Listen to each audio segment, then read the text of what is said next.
সামনে শিবরাত্রি, তো উপোসের দিনে বা শিবরাত্রির দিনে আমরা অনেক সময় কি খাবো সেটা খুঁজে পাই না। তো এরকম যদি সাবুর পোলাও একবার করে খান তাহলে কিন্তু উপোসের দিনটা বেশ ভালোই হয়। নমস্কার বন্ধুরা, আমি শিল্পী, ইউনিক শিল্পীস কিচেনে আপনাদের সবাইকে স্বাগত। চলে আসলাম আজকে আবারও একটা রেসিপি নিয়ে। আজ আমাদের রেসিপি হচ্ছে সাবুর ঝরঝরে পোলাও। তাহলে আসুন বন্ধুরা, বেশি দেরি না করে রেসিপিটা আজ আমরা দেখে নিই।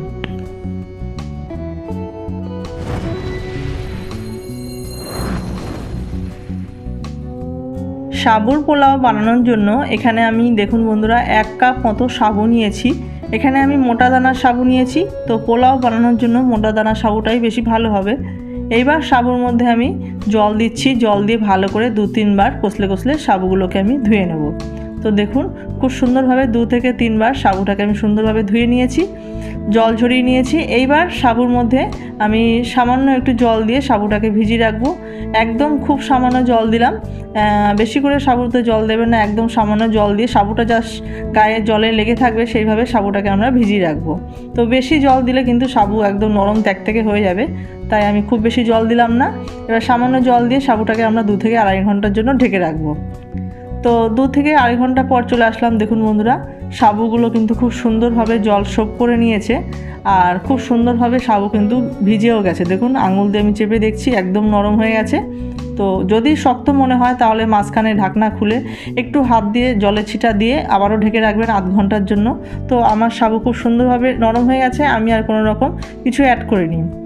এইবার চলুন রান্নার প্রসেসে চলে যাচ্ছি। কড়াই বসালাম, কড়াইতে আমি পরিমাণ মতো সাদা তেল দিয়ে দিয়েছি আর দিয়ে দিলাম 1 চামচ মতো ঘি। সাদা তেল গরম হয়ে গেছে।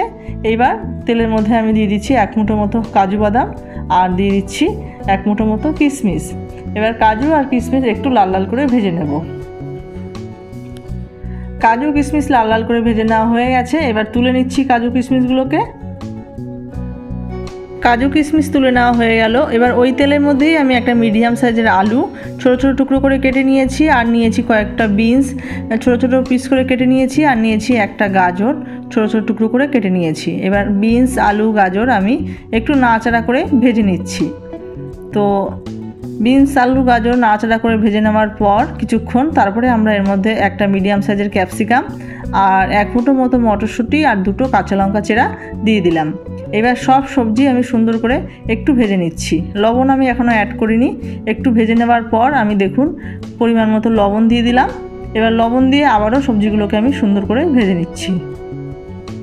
তো বন্ধুরা, আমার ভিডিওটা যদি আপনাদের ভালো লেগে থাকে তাহলে একটা করে লাইক করবেন, কমেন্ট করবেন আর স্কিপ না করে পুরো ভিডিওটা দেখবেন, সাবস্ক্রাইব করে পাশে থাকবেন। আশা করছি আপনাদের ভালো লাগবে। সবজিগুলো দেখুন সুন্দর করে কিন্তু ভেজে নেওয়া হয়ে গেছে, আমি খুন্তি দিয়ে দেখে নিলাম। এইবার আমি সবজিগুলো ভেজে নেওয়ার পর আমি যে সাবু ভিজিয়ে রেখেছিলাম সাবুদানাগুলো সেগুলো সবজির মধ্যে আমি অ্যাড করে দিলাম। অ্যাড করে দিয়ে ভালো করে নাড়াচাড়া করে মিশিয়ে নিচ্ছি সবজির সঙ্গে সাবুদানাগুলোকে। তো ভালো করে নাড়াচাড়া করে নিতে হবে, নাহলে নিচে কিন্তু একটু লেগে যেতে পারে যেহেতু সাবুটা একটু ভেজানো ছিল।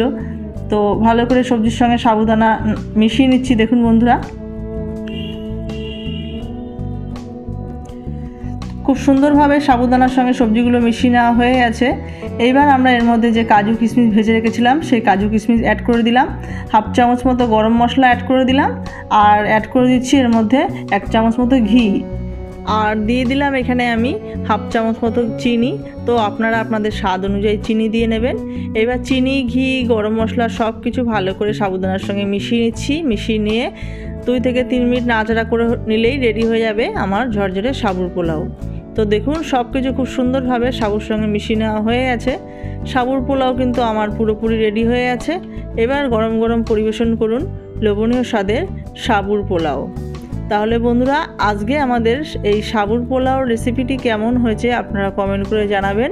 রেসিপিটা ভালো লাগলে like, comment, share and subscribe করতে ভুলবেন না। চ্যানেলে যারা নতুন বন্ধু আছেন চ্যানেলটিকে সাপোর্ট করে পাশে থাকবেন আর যারা পুরনো বন্ধু আছেন তাদেরকেও অসংখ্য ধন্যবাদ। নতুন বন্ধুদেরও অসংখ্য ধন্যবাদ জানিয়ে আজকের ভিডিওটা আমি এখানেই শেষ করছি। আপনারা সবাই ভালো থাকবেন, সুস্থ থাকবেন। দেখা হচ্ছে পরবর্তী কোনো রেসিপি নিয়ে। ধন্যবাদ।